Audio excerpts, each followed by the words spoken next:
الحمد لله رب العالمين، والصلاة والسلام على رسوله الكريم،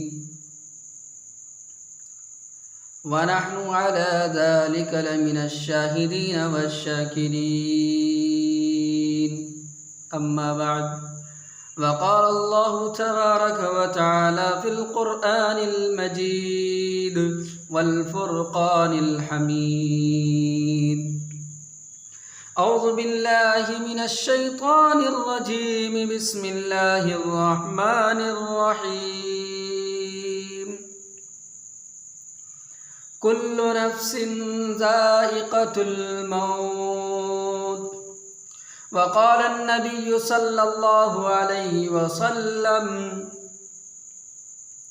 كن في الدنيا كأنك غريب أو عابر سبيل، وعد نفسك من أهل القبور، أو كما قال عليه الصلاة والسلام.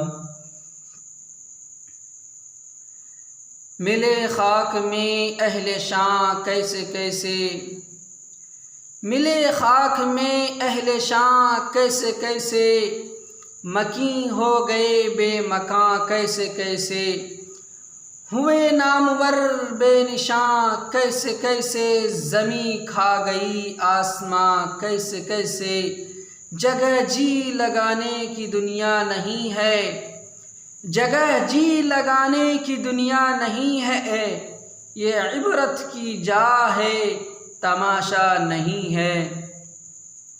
معزز سامعین کرام اور عزیز ساتھیوں اور بزرگان دین، میرے دل میں بہت دنوں سے یہ بات گردش کر رہی تھی کہ میں آپ حضرات کے سامنے آخرت کے متعلق چند باتیں آپ کے سامنے رکھوں اور موت کے متعلق چند باتیں میں آپ کے گوشے گزار کروں.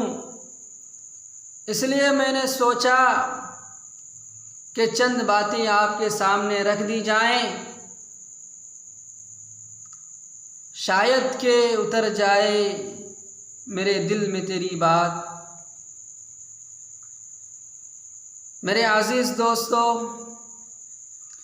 موت ہر جاندار کے لیے کتنا خطرناک اور کیسا بھیانک لفظ ہے.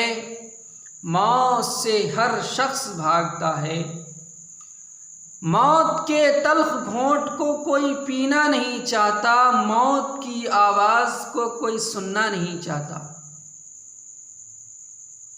حالانکہ موت جو ایک حقیقت ہے، مگر کون ہے جو اس حقیقت سے آنکھیں ملا سکے؟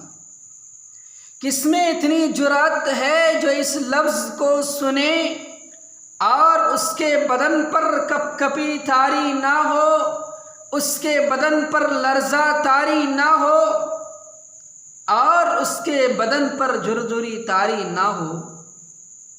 موت کو کوئی بھی اپنے قریب آنا بالکل پسند نہیں کرتا، مگر اس کے باوجود بھی موت ہر ایک کے پاس آتی ہے. کبھی دبے پاؤں آتی ہے تو کبھی اعلان کرتے ہوئے آتی ہے. غرض کے موت کا تلخ جام ہر ایک کو پینا پڑتا ہے، خواہ پینا گوارا کرے یا نہ کرے.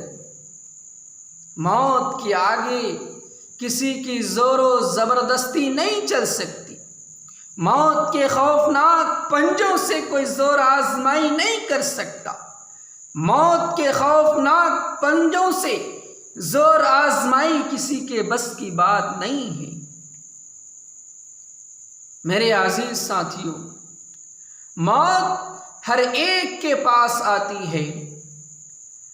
شاہ ہو یا غدا، امیر ہو یا غریب، آقا ہو یا غلام، عالم ہو یا جاہل، پاگل ہو یا عاقل، ضعیف و ناتواں ہو یا طاقتور ہو، مرد ہو یا عورت،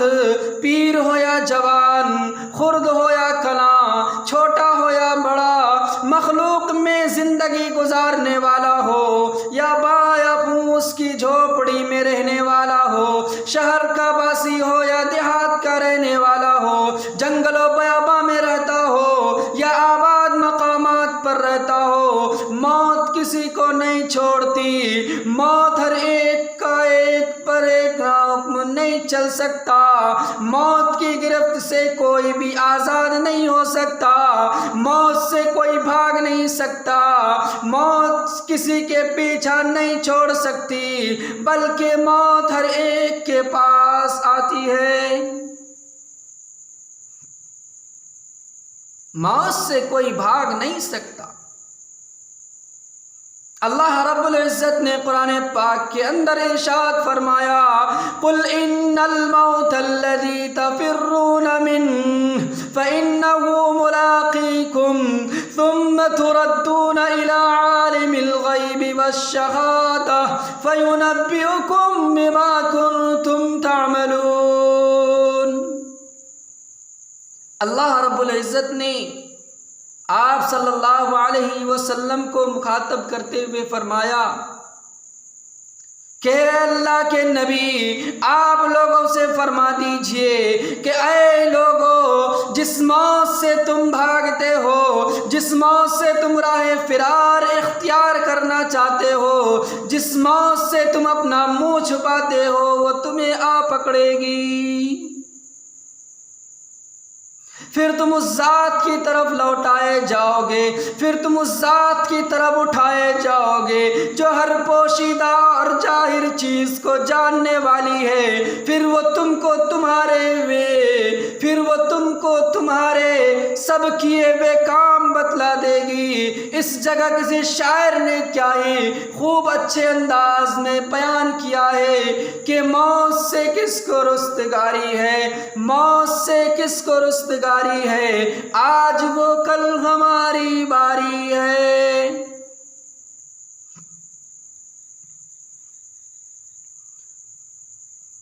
سورہ نساء کے اندر دوسری آیت میں اللہ تبارک و تعالی نے ارشاد فرمایا، اینما کنتم یدرککم الموت ولو کنتم فی بروج مشیدہ. کہ اے موت سے منہ چھپانے والو، اے موت سے بھاگنے والو، تم جہاں کہیں بھی رہو، موت تمہیں پالے گی، موت تمہیں آ پکڑے گی. تم اگر پہاڑ کے اونچے قلعے پر چڑھ جاؤ یا تم مضبوط سے مضبوط قلعے بنا لو، وہاں بھی تمہیں موت آ جائے گی. کسی شاعر نے کیا ہی خوب اچھے انداز میں بیان کیا ہے کہ آگاہ اپنی موت سے کوئی بشر نہیں، آگاہ اپنی موت سے کوئی بشر نہیں، ساما 100 برس کا ہے پل کی خبر نہیں. میرے عزیز ساتھیوں اور بزرگان دین، کسی کی موت بے وقت نہیں آتی، کوئی شخص بے وقت نہیں مرتا. ہر شخص کو اپنے وقت پر مرتا ہے، ہر شخص کو اپنے وقت پر موت آتی ہے. جس شخص کے مرنے کا جو وقت اللہ تبارک و تعالی کی طرف سے مقرر ہے، موت اسی وقت آتی ہے، نہ اس کے بعد آتی ہے اور نہ اس کے پہلے آتی ہے، نہ موت اس سے پیچھے آتی ہے اور نہ موت اس سے آگے آتی ہے. بلکہ اللہ رب العزت نے جس انسان کے موت کا فیصلہ، جس انسان کے موت کی تاریخ جو متعین کی ہے، اسی وقت موت آئے گی.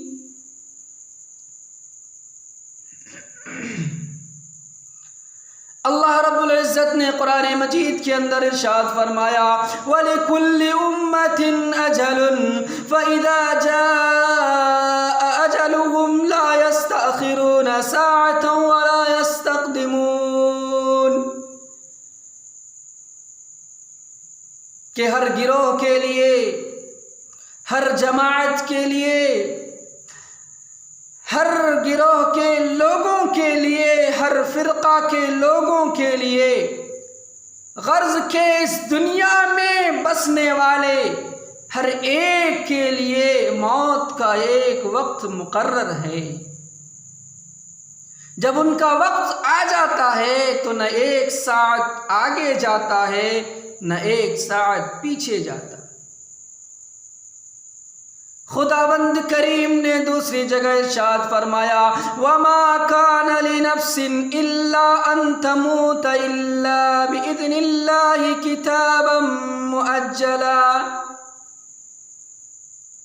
کہ اللہ کے حکم اور اس کے فیصلے کے بغیر کوئی مر نہیں سکتا، اللہ کی مرضی کے خلاف کوئی مر نہیں سکتا۔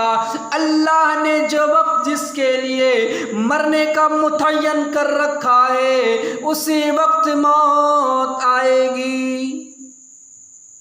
کوئی شخص موت سے اس لیے نہیں بچ سکتا کہ وہ اپنے مکان کی سکون بخش پناہ گاہ میں تھا، اور کوئی اس لیے نہیں مر سکتا کہ وہ میدان جنگ میں موت سے پنجہ آزمائی کر رہا ہے۔ موت اگر آئے گی، موت اگر ہوگی تو کھڑے کھڑے گھر میں، بیٹھے بیٹھے گھر میں موت آ جائے گی۔ اگر موت آنی ہوگی تو مسری پر لیٹے لیٹے وہ موت آ سکتی ہے۔ موت اگر نہیں ہوگی تو میدان کارزار میں بھی، موت کی گرم بازاری میں بھی نہ موت آئے گی نہ کوئی مرے گا، بلکہ اللہ نے جو مرنے کے لیے وقت متعین کر رکھا ہے اسی وقت موت آئے گی۔ عزیزان گرامی، آج لوگ کہہ دیتے ہیں کہ فلاں جگہ جانے کی وجہ سے فلاں کی موت ہو گئی، فلاں اس کام کو چھوڑ کر فلاں جگہ چلے گیا، اس کی وجہ سے اس کی موت ہو گئی۔ حالانکہ اللہ رب العزت نے سورہ عمران میں منافقین کا ایک قول نقل کرتے ہوئے ارشاد فرمایا الذین قالوا لاخوانہم وقعدوا لو اطاعونا ما قتلوا قل فادرؤوا عن انفسکم الموت ان کنتم صادقین۔ اللہ رب العزت نے قرآن مجید کے اندر ارشاد فرمایا، منافقین کے قول کو نقل کیا۔ منافقین حضرات کہا کرتے تھے کہ فلاں کی جنگ میں جانے کی وجہ سے موت ہو گئی، فلاں شخص فلاں غزوے میں شریک ہوا اس وجہ سے اس کی موت ہو گئی۔ اسی طرح کا قول آج کے لوگ نقل کرتے ہیں کہ فلاں فلاں چیز میں گیا، فلاں فلاں کے ساتھ فلاں جگہ گیا، اس کی وجہ سے اس کی موت ہو گئی۔ حالانکہ اللہ تبارک و تعالی نے قرآن مجید کے اندر ارشاد فرمایا کہ یہ وہ لوگ ہیں جو خود تو بیٹھے رہیں، اور جو لوگ قتل و قتال میں گئے ان کے متعلق کہا کہ اگر وہ ہمارا کہا نہ مانتے تو وہ نہ مارے جاتے۔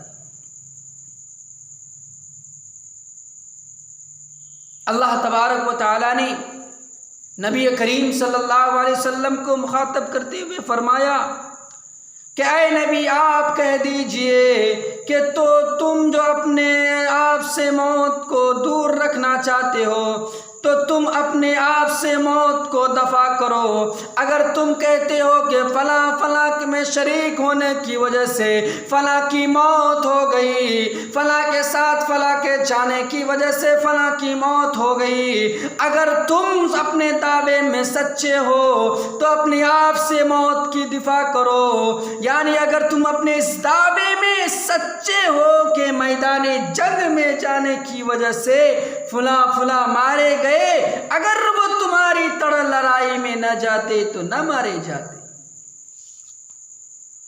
تو تم میدان جنگ میں گئے نہیں۔ اب اپنے آپ کو موت کے چنگل سے بچا سکو تو بچا لو۔ ظاہر ہے کہ کوئی بھی خود کو موت کی گرفت سے نہیں بچا سکتا، خواہ وہ میدان جنگ میں سردھر کی بازی لگا رہا ہو یا گوشے عافیت سمجھ کر گھر میں بیٹھا ہوا ہو۔ موت جس طرح لڑائی کے میدان میں بھی آتی ہے اسی طرح گھر کی پرسکون چار دیواری میں بھی موت آ جائے گی۔ موت کے لمبے ہاتھ ہر جگہ پہنچ جاتے ہیں۔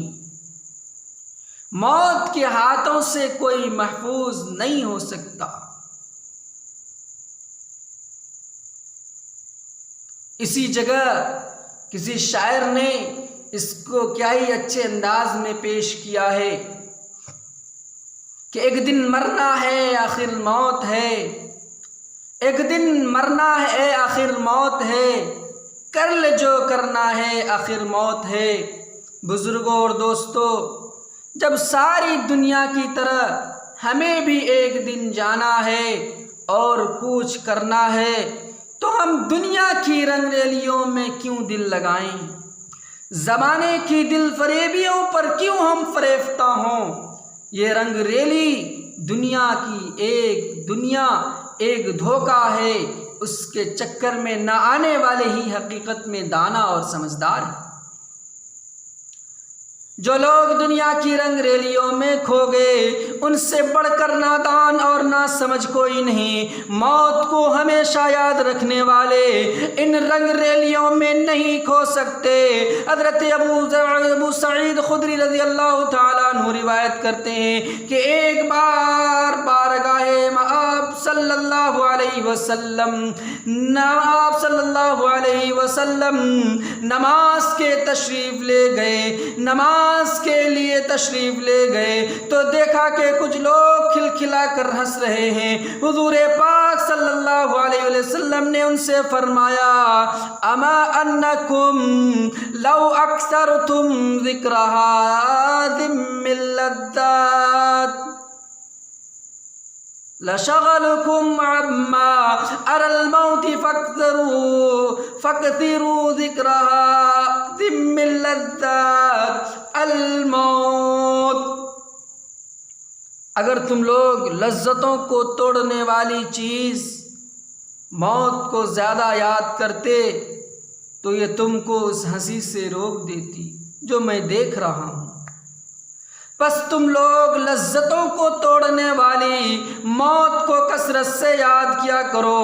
ایک صحابی رسول صلی اللہ علیہ وسلم نے رسول پاک صلی اللہ علیہ وسلم سے دریافت کیا، اے اللہ کے رسول، من اکیس الناس و احزم الناس، کہ لوگوں میں سب سے زیادہ سمجھدار اور دانا اور سب سے زیادہ محتاط آدمی کون ہے؟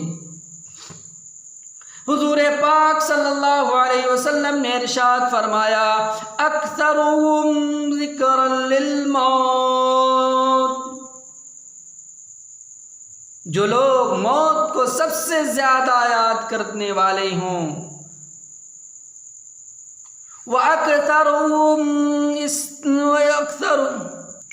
وَأَكْثَرُهُمْ اسْتِعْدَادًا لِلْمَوْتِ أُولَئِكَ الْأَكْيَاسُ ذَهَبُوا بِشَرْفِ الدُّنْيَا وَكَرَامَةِ الْآخِرَةِ، اور موت کے لیے سب سے زیادہ تیاری کرنے والے ہوں وہی لوگ سمجھدار لوگ ہیں جنہوں نے دنیا اور آخرت کا اعزاز حاصل کر لیا۔ میرے دوستو، کہنے کا مطلب یہ ہے کہ موت کی یاد کے لیے قبرستان جانا چاہیے اور سوچنا چاہیے کہ ایک دن ہم کو بھی موت آئے گی، ایک دن ہم کو بھی یہیں آنا ہے اور منو من مٹی کے نیچے دفن ہو جانا ہے۔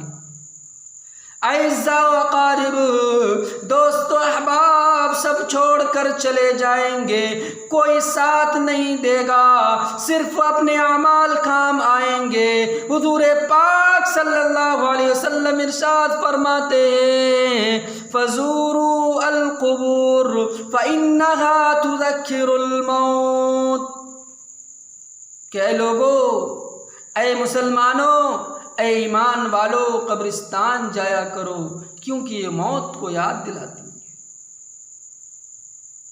میرے عزیز ساتھیوں، میں آپ کے سامنے حضرت عثمان غنی رضی اللہ تعالیٰ عنہ کا ایک واقعہ دوہرا دینا چاہتا ہوں۔ حضرت عثمان غنی رضی اللہ تعالیٰ عنہ جب کسی قبرستان پر جاتے، جب کسی قبر پر ان کی حاضری ہوتی، جب کسی قبرستان میں وہ تشریف لے جاتے تو حضرت عثمان غنی رضی اللہ تعالیٰ عنہ اس قدر روتے کہ ان کی ریش مبارک آنسوؤں سے تر ہو جاتے۔ صحابہ کرام نے دریافت کیا کہ اے عثمان غنی، آپ جب قبرستان جاتے ہیں، جب آپ لوگوں کے چھوڑ کر، لوگوں سے دور ہٹ کر جب آپ قبرستان جاتے ہیں، آپ اس قدر روتے ہیں کہ آپ کا ریش مبارک تر ہو جاتا ہے۔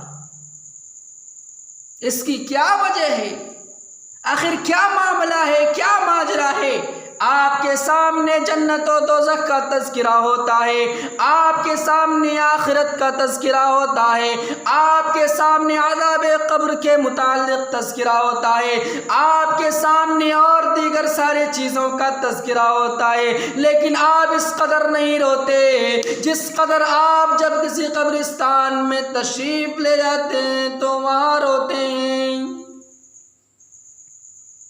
حضرت عثمان غنی رضی اللہ تعالیٰ عنہ عرض کرتے ہیں کہ میں اس لیے رہتا ہوں کہ آپ صلی اللہ علیہ وسلم نے ارشاد فرمایا کہ قبر آخرت کی منزلوں میں سے سب سے پہلی منزل ہے۔ اگر اس منزل میں تمہاری نجات ہو گئی، اگر اس منزل میں تمہارا کام بن گیا، اگر اس منزل میں تم پاس ہو گئے، اگر اس منزل میں تمہارا اچھا کام بن گیا، اس منزل سے تم آگے بڑھ گئے، تو آگے کی تمام منزلیں، آگے کے تمام راستے، آگے کی تمام چیزیں تمہاری خود بخود صحیح ہو جائے گی۔ میرے عزیز دوستو، آج لوگ دنیا کی رنگ ریلیوں میں پھنس کر آج لوگ قبرستان نہیں جاتے۔ بڑے افسوس کے ساتھ کہنا پڑتا ہے کہ آج اگر کوئی مر جائے تو اسے مٹی دینے کے لیے بھی جتنے کم تعداد میں لوگ ہوں، اتنے سے کم تعداد میں لوگ قبرستان پہنچتے ہیں۔ کسی کے پاس کوئی وقت نہیں، ہر کوئی اپنے کاروبار میں مشغول ہے۔ آج لوگ دنیا کے پیچھے بھاگ رہے ہیں، آج لوگ دنیا ہی کو سب سے سمجھ لیا ہے، آج لوگوں نے دنیا ہی کو اپنے جینے کا مقصد بنا لیا ہے۔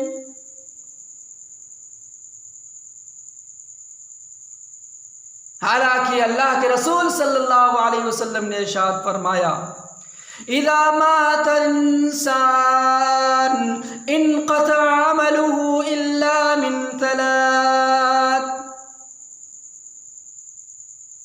صدقۃ جاریۃ او علم ينتفع به او ولد يدعو له۔ حضور پاک صلی اللہ علیہ وسلم نے ارشاد فرمایا جب انسان اس دنیا سے رخصت ہو جاتا ہے، جب انسان اس دنیا سے مر جاتا ہے، جب انسان اس دنیا سے انتقال کر کے عالم آخرت میں چلا جاتا ہے، انسان دوسری دنیا میں چلا جاتا ہے، تو انسان کے علاوہ کچھ نہیں باقی رہتا، انسان کے پاس کچھ نہیں باقی رہتا سوائے تین چیزوں کے۔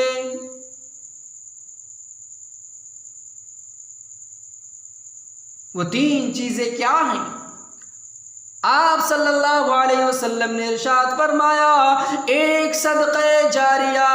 میرے محترم بزرگوں دوستو، آج ہم صدقہ جاریہ سے اتنا کوسوں دور ہو گئے ہیں، اتنی ہمیں غفلت و لاپرواہی ہے کہ ہمیں اس کی ذرا ذرہ برابر بھی کوئی خبر نہیں۔ آج افسوس کی بات یہ ہے کہ بہت سے مسلمان یہ بھی نہیں جانتے کہ صدقہ جاریہ کسے کہتے ہیں، ہمیں صدقہ جاریہ کرنے کا کیا ثواب ہے، ہمیں صدقہ جاریہ کرنے پر اللہ رب العزت ہمیں کیا انعام سے نوازے گا، ہمیں اللہ رب العزت کیا تحفے سے نوازے گا۔ آج مسلمان اس کو بھی نہیں جانتے۔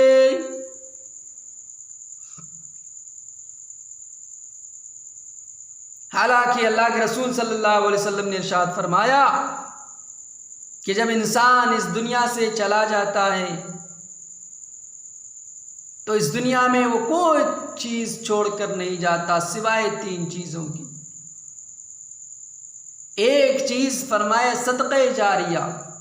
صدقہ جاریہ یہ ہے کہ آپ اپنے پیسوں سے کوئی مسجدیں بنوا دیں، آپ اپنے پیسوں سے مدرسوں میں نل لگوا دیں، اگر مدرسوں میں چٹائی کی ضرورت ہے تو چٹائی بھجوا دیں، اگر مدرسوں میں کھانے پینے کی ضرورت ہے تو کھانے پینے کے سامان مہیا کرا دیں، اگر مدرسوں میں پنکھے بجلی کی ضرورت ہے تو وہاں ان کے پیسے دے دیں، اگر راستے میں اگر مدرسے میں کوئی چیز کی کمی ہے تو مدرسے میں اپنے پیسوں کے ذریعے تعاون کریں۔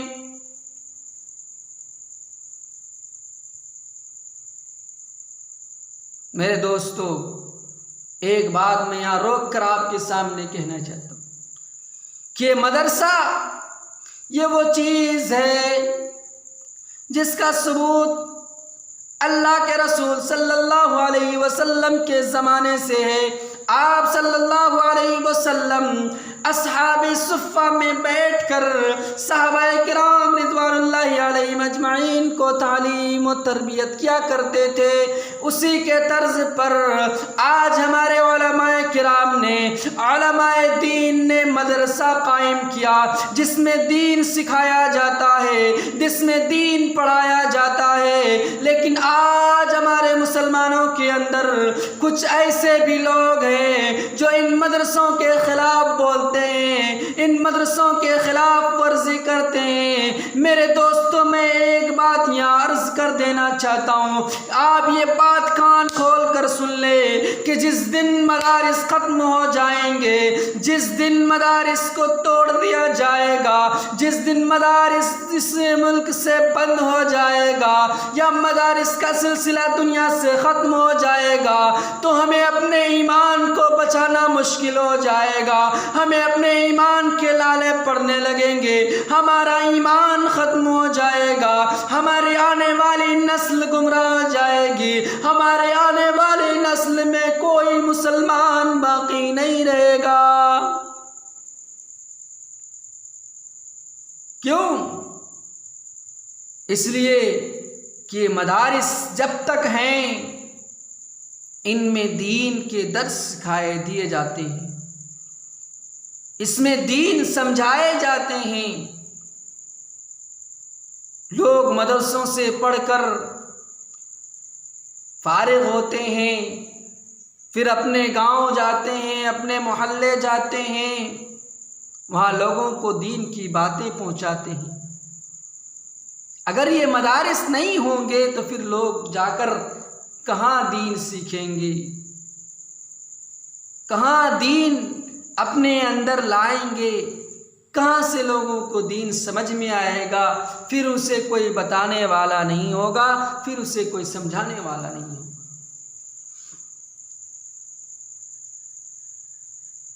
بہرحال یہ دیوبند کی چیز ہے۔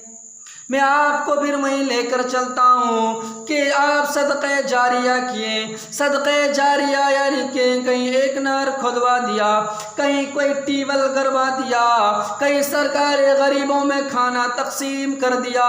میرے دوستو، صدقہ جاریہ ایک ایسی چیز ہے جس کے بارے میں حضور صلی اللہ علیہ وسلم نے ارشاد فرمایا کہ انسان جب مر بھی جاتا ہے، اگر وہ یہ سارے کام کر کے جاتا ہے، صدقہ جاریہ کر کے جاتا ہے، تو مرنے کے بعد بھی اس کا ثواب اس کو پہنچتا رہے گا۔ اور دوسری چیز آپ صلی اللہ علیہ وسلم نے ارشاد فرمایا او علم ينتفع به، ایسا علم جس سے فائدہ اٹھایا جائے، جس سے سبق لیا جائے۔ بولو تو اس سے چلا جائے، ہاں مائک تہایا لگے رہے اپنا